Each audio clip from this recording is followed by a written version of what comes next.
Hai, teman-teman. Kita ada tugas matematika tentang lingkaran, kan? Aku masih bingung dengan semua istilahnya. Iya, Ardi. Aku juga. Ada jari-jari, diameter, busur, dan banyak sekali. Tenang, teman-teman. Aku punya ide. Bagaimana kalau kita membuat petualangan kecil untuk mencari semua unsur lingkaran di sekitar kita? Wah, ide bagus, Chico. Tapi, bagaimana caranya? Yuk kita ke lapangan futsal di belakang sekolahan. Ayo. Nah, di tengah ini ada lingkaran yang biasanya untuk awal memulai pertandingan. Sepertinya di tengah-tengah lapangan ini ada titiknya ya. Tepat sekali, titik itu adalah titik pusat lingkaran. Sekarang, siapa yang tahu apa itu jari-jari? Aku tahu, jari-jari itu garis dari titik pusat ke tepi lingkaran. Iya kan? Betul, Bella. Lalu, kalau diameter? Diameter adalah garis lurus yang melewati titik pusat dan menghubungkan dua titik di tepi lingkaran. Jadi, kalau kita tarik garis lurus dari ujung ke ujung lainnya melewati titik pusat, itu diameter. Oke, aku mulai paham. Sekarang, bagaimana dengan busur? Busur itu bagian dari keliling lingkaran. Misalnya, bagian lengkung dari lapangan ini bisa disebut busur.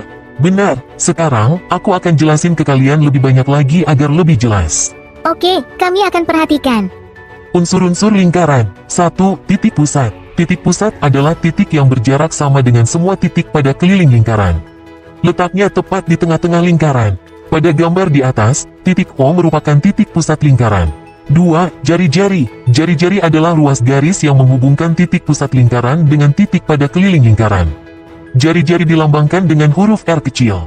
Pada gambar di atas, ruas garis OA, OB, OC, dan OD merupakan jari-jari lingkaran. Panjang OA sama dengan OB sama dengan OC sama dengan OD. 3. Diameter. Diameter adalah ruas garis yang menghubungkan dua titik pada keliling lingkaran dan melalui titik pusat lingkaran. Diameter dilambangkan dengan huruf D kecil. Panjang diameter sama dengan 2 kali panjang jari-jari lingkaran. Pada gambar di atas, ruas garis BD merupakan diameter lingkaran. Panjang BD sama dengan 2 OA sama dengan 2 OB sama dengan 2 OC sama dengan 2 OD. 4. Tali busur. Tali busur adalah ruas garis yang menghubungkan dua titik pada keliling lingkaran, baik dengan melalui ataupun tanpa melalui titik pusat lingkaran.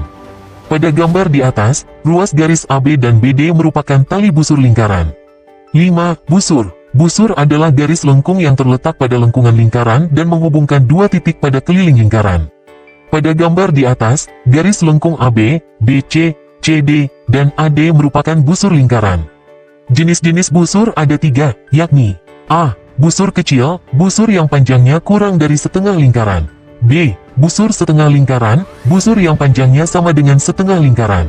C. Busur besar, busur yang panjangnya lebih dari setengah lingkaran. 6. Juring. Juring adalah daerah di dalam lingkaran yang dibatasi oleh dua jari-jari dan satu busur lingkaran. Pada gambar di atas, daerah cot yang diarsir warna merah merupakan juring lingkaran. Jenis-jenis juring ada 3, yakni A. Juring kecil, juring yang luasnya kurang dari setengah lingkaran. B. Juring setengah lingkaran, juring yang luasnya sama dengan setengah lingkaran.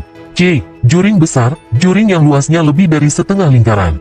7. Tembereng. Tembereng adalah daerah yang dibatasi oleh tali busur dan busur lingkaran. Pada gambar di atas, daerah AB yang diarsir warna biru merupakan tembereng. Jenis-jenis tembereng ada 3, yakni A. Tembereng kecil, tembereng yang luasnya kurang dari setengah lingkaran. B. Tembereng setengah lingkaran, tembereng yang luasnya sama dengan setengah lingkaran.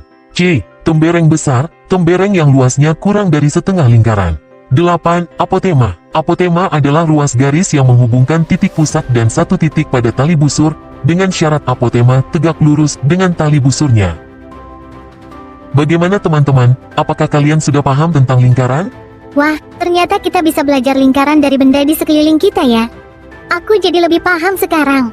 Aku juga. Terima kasih, Chico, atas penjelasannya. Sama-sama, belajar matematika jadi lebih menyenangkan.